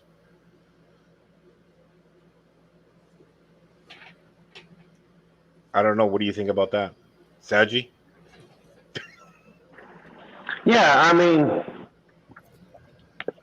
I agree. It does seem like a lot of these celebrities have passed away, and it was long enough ago, like you said. Like it wasn't like they just passed away a few months ago and they're passing away again. Most of these, it seems like it was a long time ago, and they, and then all of a sudden now it's just like it's happening all over again, like it never happened, and it doesn't make any sense. It really doesn't. It's not like there's just one example, too. I mean, it's like a laundry list of names that just keeps getting longer and longer. It's almost like we all need to sit down and have like a powwow on. Okay, now who do you, before anybody else dies? Let's get the list of people that we're pretty sure have already died, and let's check and see if they're still alive in this timeline. That list is huge, dude. That list is huge. I mean, me and Armor Up can do one. There's probably 150 people on that list or more. And the person I was trying to think of earlier, the comedian that smoked, was Dennis Leary. Has he passed away, or is he still alive? What's his name? Dennis Leary. No, I don't as know. far as I know, Dennis Leary's still alive. Okay. I don't remember him passing away. But I was going to get ready for a different show on my channel, but actually was helping someone else's channel. He wanted to do a story on Michael Jackson, Liberace's limo driver. The limo driver of Liberace, that's the guy who had plastic surgery where he changed his face around to look like him. Well, here's the strange thing. What's going to come out in probably the next 2 to 3 months from now, that the next big pedophile of Hollywood in Las Vegas was Liberace. And here's the strange thing about that, because we did a lot of research before we even brought this out. Here's the strange thing. If you go back and look on YouTube for Liberace, the famous piano player, people knew he was homosexual. No one actually cared, whatever, blah, blah, blah. He dies of HIV/AIDS. Okay, so back in the 80s, that's what a lot of gay people died from. But here's the thing. The limo driver writes a tell-all book about Liberace sleeping with Prince, sleeping with Michael Jackson, sleeping with the guy from Wham, forget his name again, George Michael. Here's all the strange things. George Michael, Yeah. So here's all the guys who have died. Now we got Michael Jackson, but they won't give him a proper autopsy. I think Michael Jackson was gay, and a lot of people don't believe that, but I do, because he died of AIDS. Okay, this is what I think it is, because I don't think those kids are his. Number 2 is you got Prince, who says he's not gay but is gay, also dies of a heart attack, or they say some medicines or something like complications. Everything gets private and locked down. Okay, so here's the next one. George Michael also dies of a heart attack. Also has suspicions of having HIV/AIDS. Okay, all these things are getting linked all together. But here's the strange fact. Liberace had over 9 different homes. He had all over California, all over Las Vegas. He had what they called dens for, I guess, gay people. They had dens for, okay? And then the whole situation goes that it goes even into the minors. This is what's going to come out in 3 months from now, and it's guaranteed to come out because they're already putting out another book. But here's the thing is, they've been threatening the person who's the limo driver about that tell-all book, because I go onto YouTube and going, there's evidence about it, because I seen this guy's interview about his book. Now, most of the videos are gone. There's a few left, but I think they're taking them down. So all these things where it has to do with child allegations, they're taking off of YouTube. Like all these people who they interviewed from. There's that famous guy in England who was into sleeping with the dead because he was a devil. So there's probably, I was going to do a show and then bring up all these photos of all these people because they're all linked in a circle. They're all connected. And the strangest thing, there's a little bit of a Mandela effect history in it, where I think a lot of them are faking their death. Here's a strange thing. You all know Bill Cosby, right? Like everyone on the panel, everyone knows Bill Cosby, right? I grew up watching the Cosby Show. Yeah, the Cosby Kid Show. Okay, not personally, but we used to hang out in the pool hall sometime. No, I'm just kidding. Okay, I'll explain my theory to you, okay? Because I watch a lot of videos of a lot of people and a lot of interviews. I also listen very carefully on what they say. Now, if you go to interviews with comedians or comedians about interviews, they always say, I don't like Bill Cosby because he came up to me and he said, you know what, you shouldn't swear in your comedy shows, right? Well, that's what 20 to 30 other comedians Absolutely. said about him. Even Eddie Murphy did it in his act, like he talked about it in his act, right? Yeah. Okay, now here's the situation. Now, there's two things, because he's either guilty or not guilty by a situation, situation where Bill Cosby has a heck of a lot of money, and he was going to buy CBS or NBC, one or the other. Soon as he tried to make an offer about this on business TV, this was probably about 10 years ago, that he was going to make an offer to buy one of these platforms, like Oprah has her own television station. This was going to buy a whole platform, and they did not like that at all. So the allegations started to come out. But here's the really, really strange thing. Bill Cosby, what was he doing? He was taking a woman who he met in the lobby or in a hotel bar, taking him upstairs and giving him I guess you would call it a roofie. So they pass out, right? This is the whole story. And, rape them. Now, that was the story, correct? Number one is you go up to a hotel room with a man you don't know. Why are you going up to the hotel room with them, with this man in the first place? I don't think that happened. I think these women were called to, number one, to the hotel room. They were drugged, and then something happened where I think something could have happened, or more than just Bill Cosby was there. We don't know the whole story, the whole situation, because if we even go back into Bill Cosby's story and you look at Jeffrey Epstein's story, it's almost the same, but in a different situation where it gets confusing. This is where it's all linked together. This is what I call it's a whole secret club, and people don't understand what the secret club is. It's a lot of Freemasons in there, let me tell you that. Bill Cosby got caught for one thing and one thing at all. So what did he get caught for? How did this come out? Because people knew about this. So people knew about this, about Bill Cosby giving young women pills in a hotel room years ago in the 80s. Richard Pryor said it on TV. Mm-hmm. So everyone knew about it, but everyone shut their mouth. You know what I mean? This is the whole thing.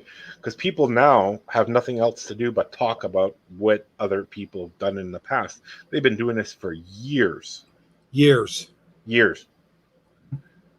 Now, the whole allegations why I always say Prince was gay or Michael Jackson was gay, because they never came out of the closet because they'd lose on record sales.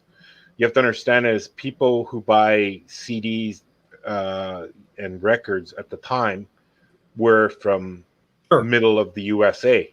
Here's the a thing. Bible Belt. George Michael's, everybody knew he was gay, though. He came out. Not in the beginning. Not in the beginning. Not when Wham came out. Well, yeah, true. Not when he not back in the 80s, right? No, because you know what? The only one we knew who was gay in the 80s was Boy George. Oh, yeah. And we knew because he dressed like a girl, so everyone says, no, he's gay. But he didn't care. But he could tell you stories, too, because if you go into interviews, they tell him to shut up. So, like, he's being controlled. It's like Britney Spears.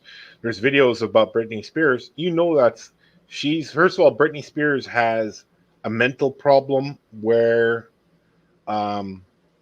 they went too far with her brain. I always call it. I mean, these people they don't just sell their soul to get on top. They sell their bodies to get up on top also. Well, I wouldn't say they went too far with Britney. I would say they did exactly what they do with all of them, basically with the MK Ultra thing. The trouble is she was coming out of it. They didn't go too far. They just didn't count on some of these people coming out, like Kanye, Britney. That's why they immediately take them away and say they have a mental problem and reprogram them, basically. Yeah, but you can only program a person so far. I mean, and it's like if you join the military and you do your first week in the military, they're not going to be nice and quiet to you, right? They're going to yell at you and tell you what to do. Oh yeah, basic is pure mind control. Absolutely. Yeah. Been there, done that. Yep. It's absolutely all about you doing what they tell you instantly without thought. Yeah. Okay. So that basic of going to be in the military is the same way. So what you have in the military is. Oh, but MK Ultra is way beyond the military. Oh, I'm getting there. Way beyond the military. Oh, I'm getting there. There's different militaries in the world, right? So everyone has a different principle. So you have, hypothetically, the German soldier from the Second World War.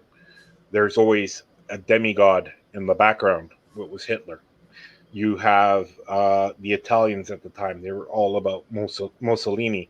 You have the Japanese, everything was for the emperor. That was their god. Do you understand? So you can brainwash, and this keeps on going on. You have Pol Pot from massive amounts of people have died, and now the new one is the guy from China, and Kim. You know what I mean? If you go to North Korea, everyone's brainwashed. That is still like MK Ultra, where you're breaking down the people because you're taking certain people away, and you're seeing what's being done with them. It's like Celine Dion. Okay, there was a party my uncle went to. You know Celine Dion, right? Yeah, I mean, I don't know her personally, but okay, I know that she originally started out in Canada. Yeah, well, she's French Canadian. Mm-hmm.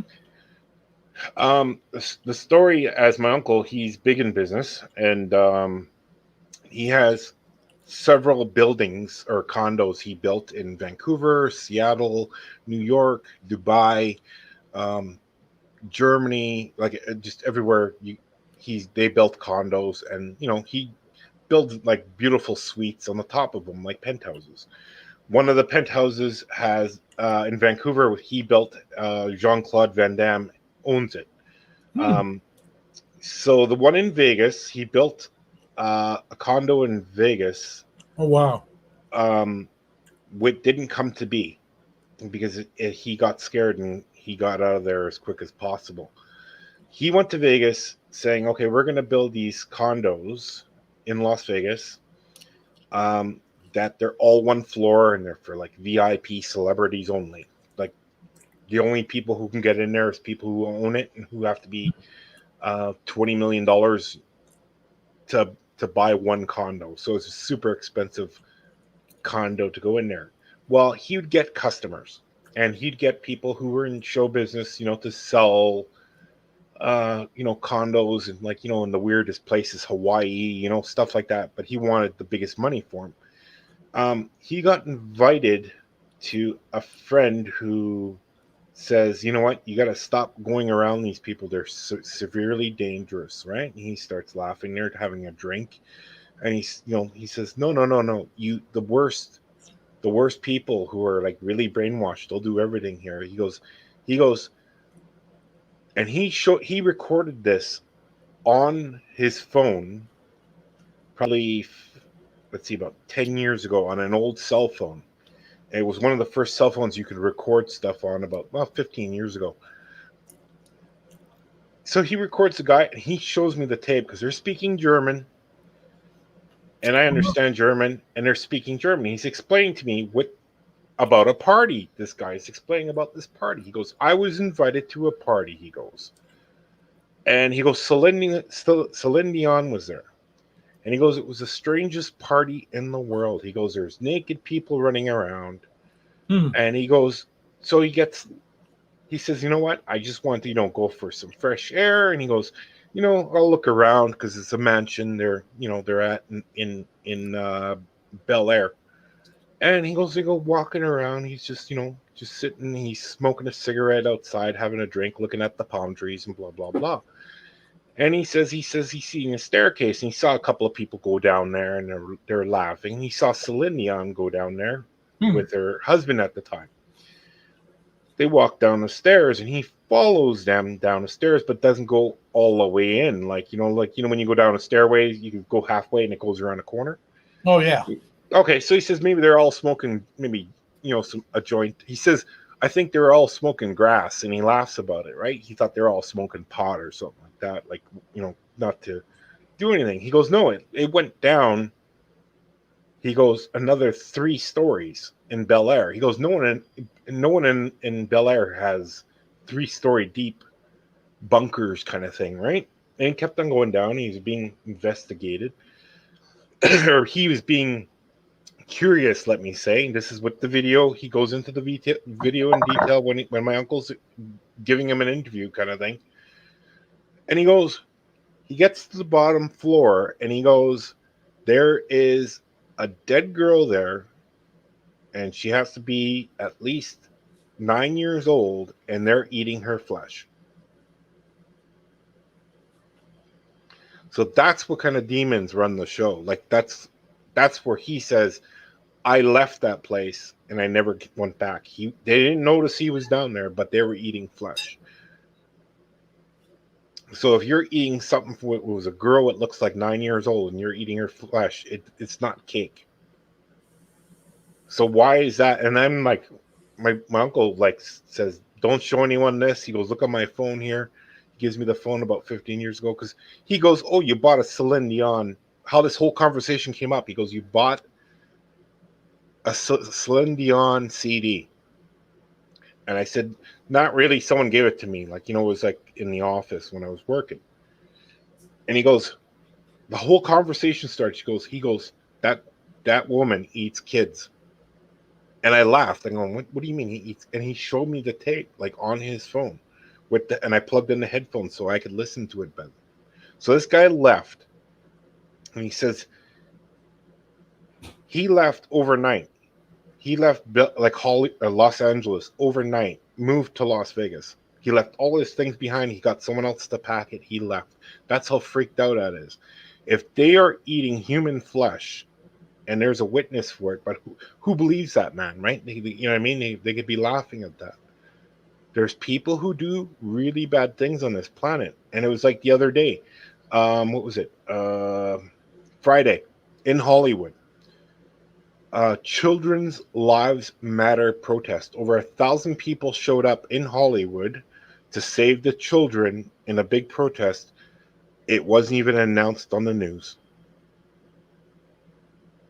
It was probably July 30th because that was what they consider the stand up against child trafficking and human trafficking. Yeah, That's what it was. Yeah.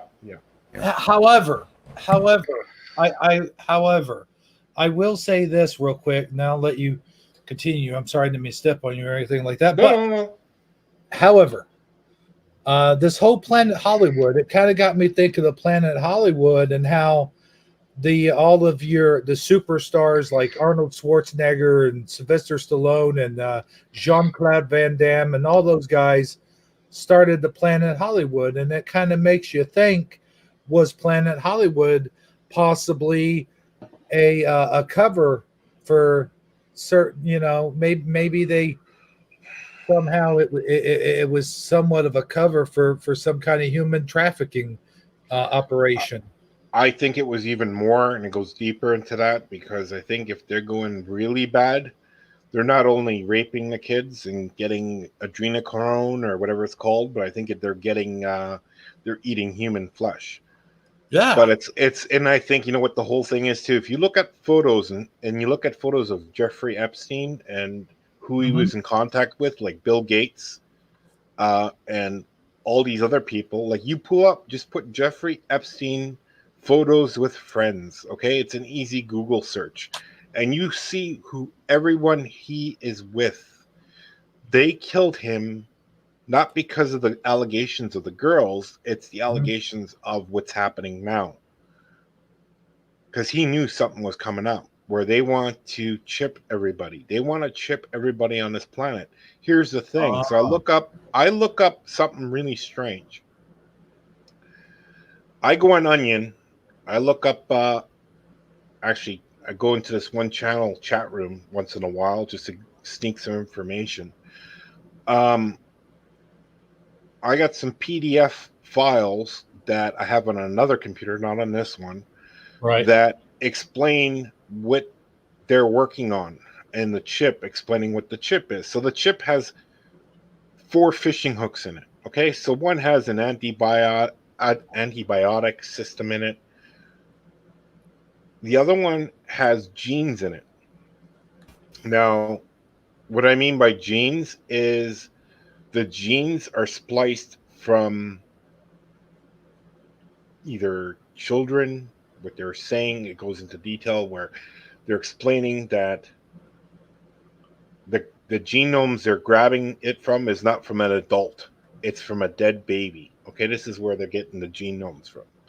So that means not only are you getting vaccinated with an antibody, what's considered, I think, is not even real, but you're getting the mark of the beast right away. Okay, so you're getting human flesh inserted into you. You're still eating. You're not eating human flesh, but it's injected into your veins. Okay, so it's part of human flesh. It's like McDonald's has been accused of, the biggest thing now. Don't go at McDonald's. They're spitting in white people's food, and it's absolutely true. This is what they're absolutely doing, but they won't explain to you why I don't eat at McDonald's. In 1990, they found traces of human flesh in McDonald's food, in their burgers. This is what the golden arches mean. How did the golden arches mean? That's the golden arches of hell, because you have the arches of heaven, right? And the arches of heaven do not look like that. They don't. That's what you have. People don't understand. This is why the McDonald's sign has a red bottom, right? You have the arches on top, and people don't understand what that means. It's not McDonald's. It has nothing to do with McDonald's. It has to do with the symbolism. Those are the arches of hell, because there's 2 parts of hell, and it's below, it's red on fire. Do you understand? I always thought that the yellow and red was meant to bring people in. No, it has nothing. What the symbolism is, you have to understand, is Satanists use the Bible too, but they use it in a different way. Right. Okay. Even Armor Up can tell you that like he had on his other channel, with children being used on the street and everything else. I mean, he made a long video about it, explaining it. This was in the 80s and 70s already. And one of their main hangouts was the McDonald's. Like, I looked up certain parts of that story to verify it. And I don't know if Armor Up did that research also. I'm not 100% sure, but... Oh, I've done lots of research into what you're talking about. Yeah. Lots so, yeah. And Yeah, and that's where you have that they'll use the McDonald's hangouts. I mean, obviously that's where a bunch of kids are and stuff like that. And well, you're the only place that has a play structure. Okay, in a play structure, you have a window so the parents are outside while the children are playing inside the box. But hypothetically, you have a daughter, right? You and your wife are eating at McDonald's. Your daughter's playing, but who's behind you? Is there another person watching your daughter also? It's like a predator. It's like a it's a restaurant. It's a restaurant for pedophiles, I call it, because number one is, you remember when McDonald's came out with pizza? Yeah, vaguely. Okay, and I think they stopped. But they came out, was it in early 2000s with pizza, right? And here's the strange thing. Go look at the advertisements for it. It's got pedo symbols all over the place. But I'll tell you what, that's another good point that Jason brings up. And by the way, we have him standing by waiting to get on the phone. Well, not phone, but you know what I mean. Well, let me address that point, because I think I know the one you're about to bring up, and I was a meat cutter for decades. So, from firsthand experience, absolutely, meat cutters do cut. In fact, until you cut yourself really, really bad, you're not a meat cutter. That's just the way. Because the old meat cutter I trained under, one day I finally took it to the knuckle, and he says, "All right, congratulations, you're a meat cutter now." And I had cut myself many times. So, yeah, you cut yourself a lot when you're a meat cutter. But if you're under inspection, government inspection, like all meat places are supposed to be, you immediately stop. You immediately go bandage it up, stop the bleeding. You don't keep bleeding into the meat and keep cutting. And you notice right away when your fingers get cut. Right. It don't take you hours to notice. Absolutely not. Because you're watching, you're working with your hands. So you notice your fingers get cut. I will say, you can get maybe a drop or two of blood that you may miss. But you also automatically have to cut away any of that meat that has blood on it and throw it in the bin. I mean, it ain't like it just gets processed. I'm not saying it can't. I'm not saying it doesn't happen. But in proper facilities, under proper government inspection, and with properly trained meat cutters, and actually, I hate that term. We were butchers. We're proud to be butchers. We're not meat cutters. Meat cutters are the supermarket guys that get in boxed beef and then cut it into steaks. They have no clue how to drop a beef and gut it and hang it and cut it. Correct. We were butchers. And even as butchers, you know enough not to keep processing meat with your blood in it. You automatically stop. You throw out anything you notice is contaminated. I'm not saying a few drops can't get by, but it don't take you hours to notice if you cut yourself and you're a butcher. Not at all. You notice right away because it's instant and it's a lot of blood, and yeah, you notice. Armor up. I used to work in a meat cutting plant also. I used to work at Maple Leaf Meats. That's a pork plant here, and we had rules. Number one, we'd have to wear gloves because the place would be cold, so you have these cotton gloves you would have to wear, and over them you would have to wear nylon plastic gloves. Or you had, I like to call them like chain armor, like little, and then you would have the chain armor. You had your chain gloves you had to wear. So I mean, you don't have to wear them. At least not down here. No. You can wear them. Like rookies definitely wear the gloves. Oh, I wear them. They would have no fingers left. Yeah. But after a while, you know, we didn't use the gloves much anymore. No, but like I said, we had a system there. When you got taught in the beginning, you cut yourself. They say you throw that meat on the ground, because any meat on the ground has to be thrown away. Oh, absolutely. Yeah, you got to pitch it out. You don't just process it. No, it's gone. So it's gone, and it can't be washed. So there are strict rules about that.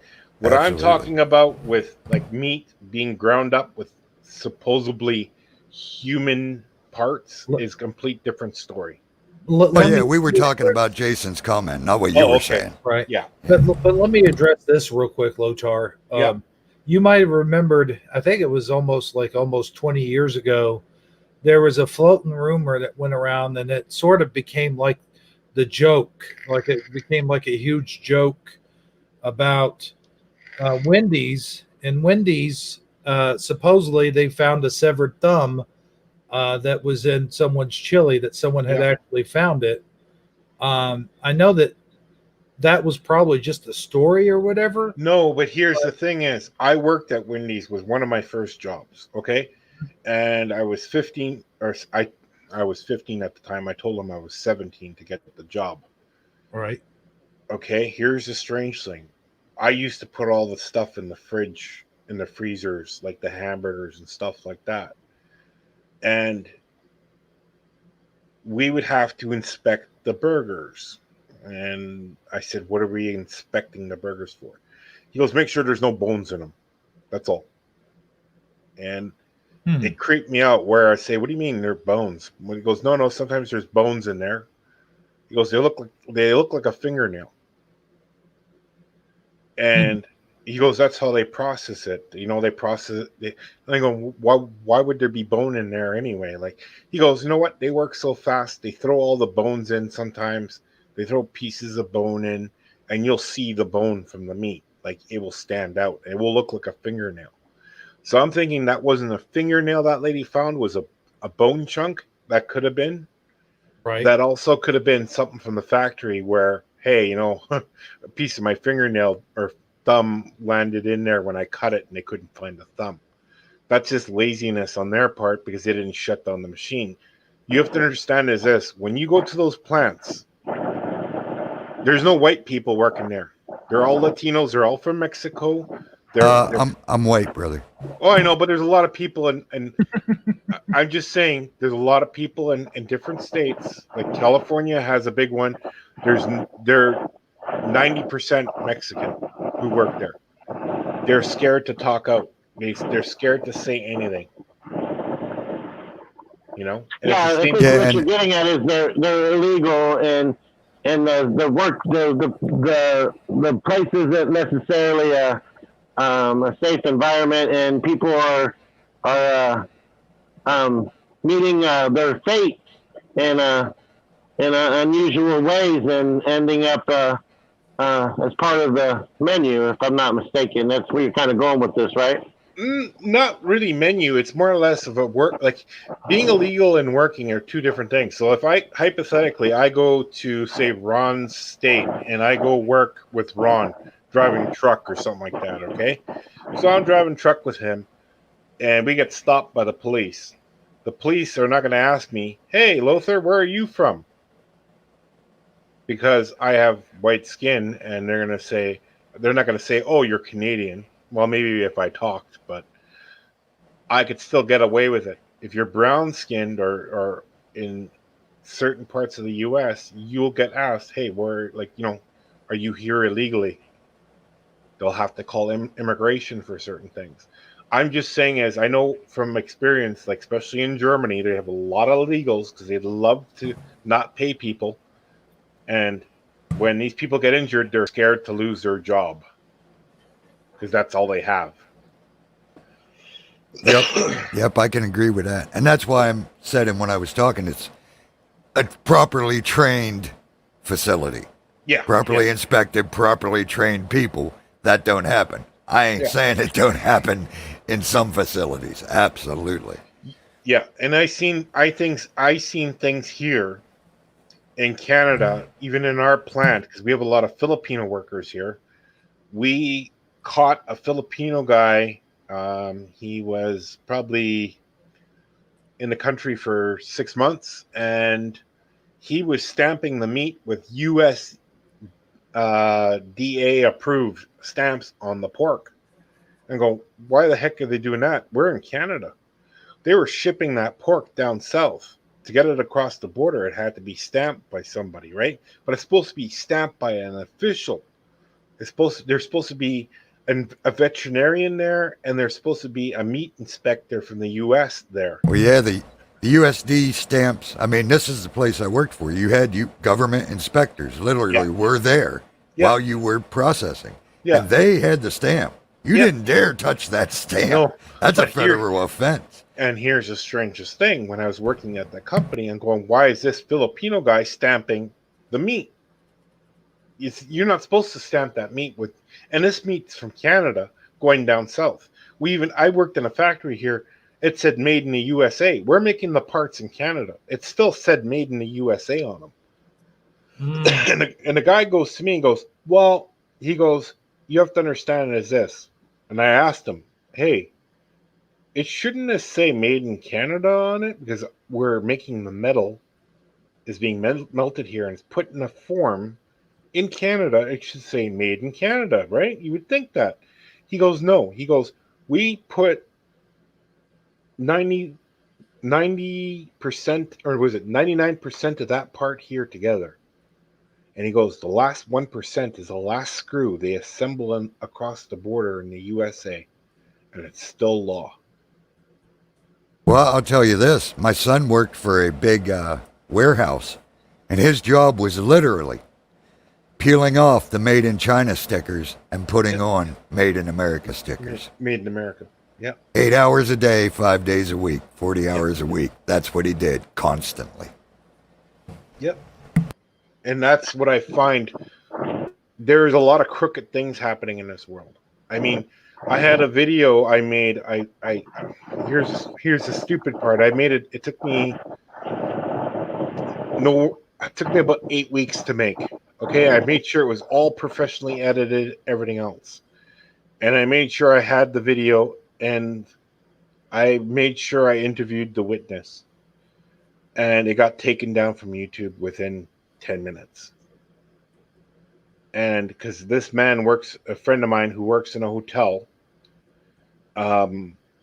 he says they were soliciting children in the hotel.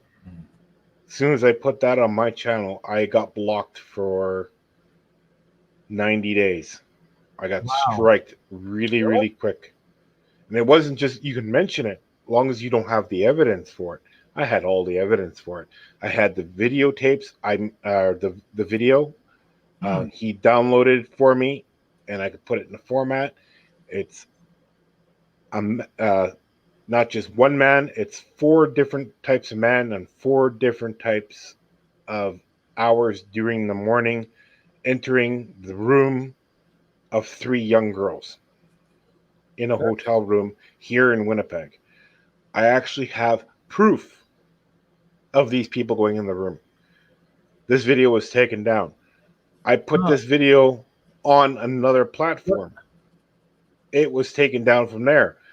I also put this because you know what Work Armor does on his other channel, and I know he shows those kind of things all the time. And yeah, he has never yet. Have you, Armor? Have you ever been warned or anything like that? No, the only strike I got's the one I got from who shall not be named on this channel.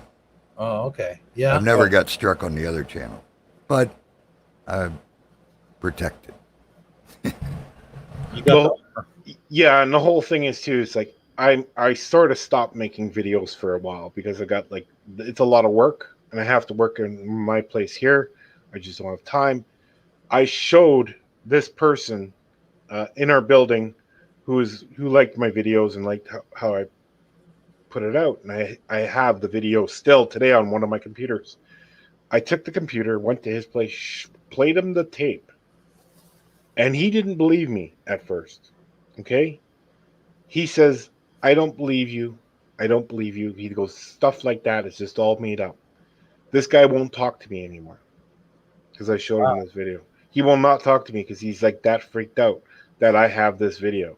Yeah. Because he's, that's how people are. He won't, he lives in the same building. He lives down the hall.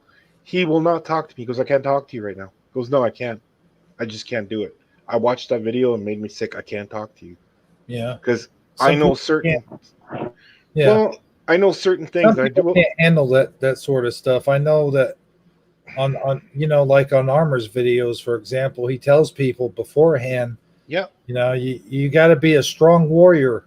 I said that too, and I, you know what I mean. That's the point. Is I cannot email this video to anybody. It's too dangerous. I'll get hurt. You know what I mean? I don't feel like getting threatened.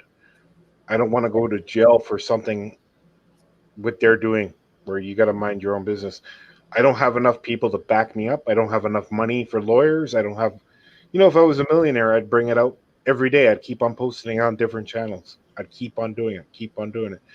I have nothing to protect me because here, if you have no money, you go to jail for certain things because you're blowing the.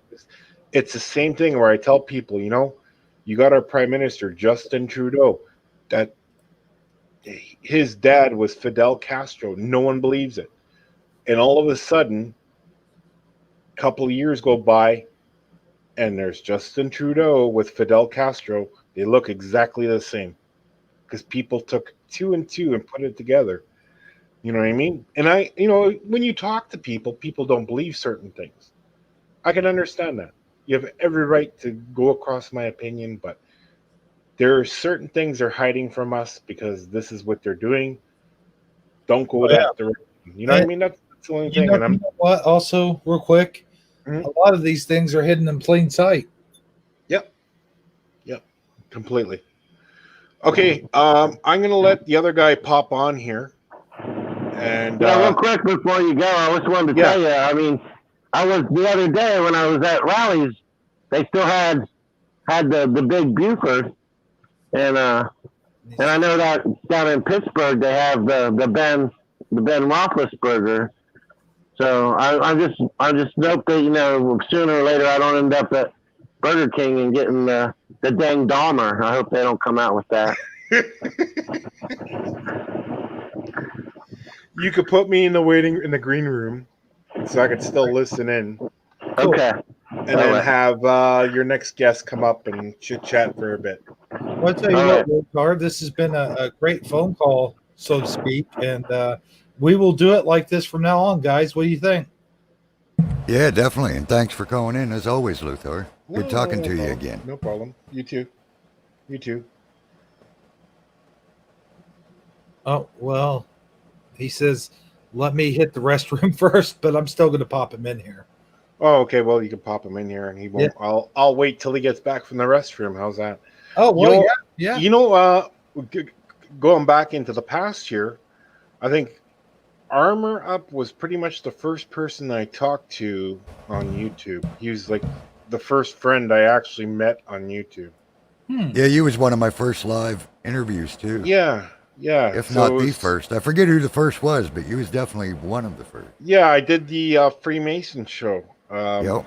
I also got emailed from that, and I actually discussed on someone else's channel who was watching that, who wasn't even subscribed to you, who I got to go on to 2 different shows explaining about Freemasonry, certain things. Cool. And he goes, you left out one certain thing, what you forgot to tell me what I told him a long time ago. Do you know why Freemasonry is there in the first place? It's a good question, right? What do you think why Freemasonry is there? Or why they came up with it? I thought it all basically split off when the Crusaders had to go into hiding.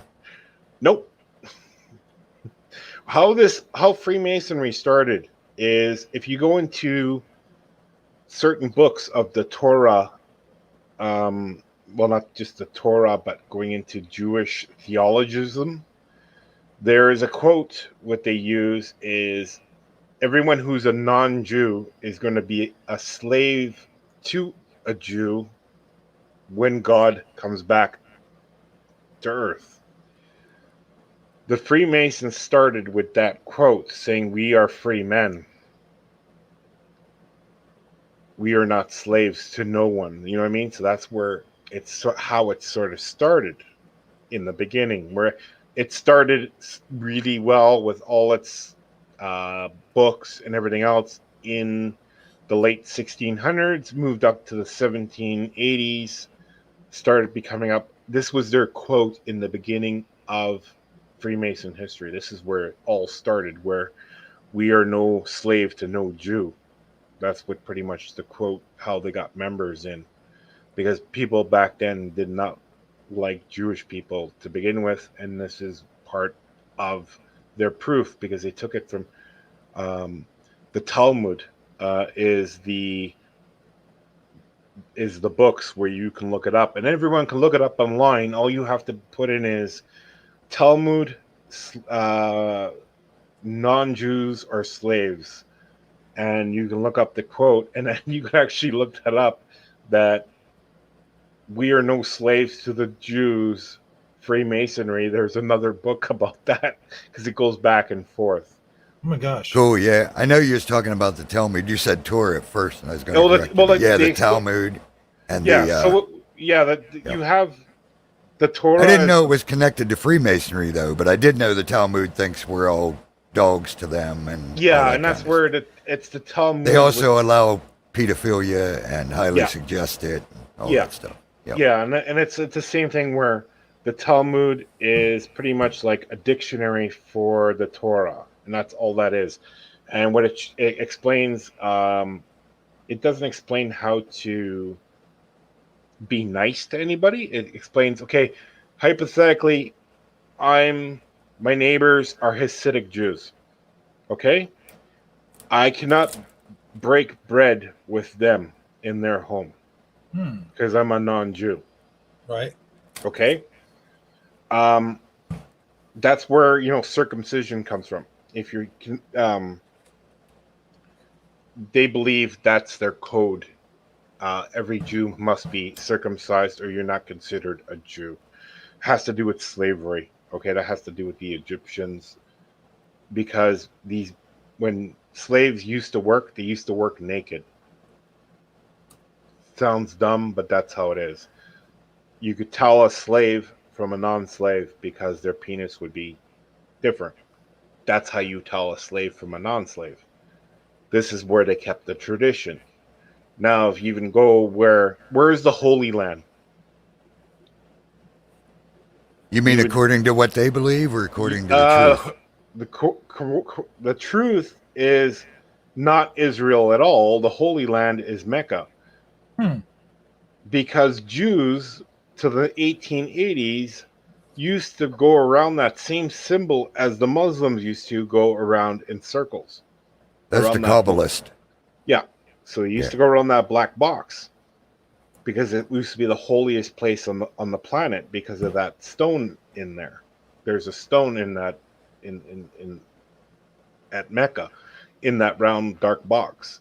Well, not just Muslims walked around there. There's actually, if you go look at certain photos, you'll still find synagogues there. So what they did is people got, keen to it.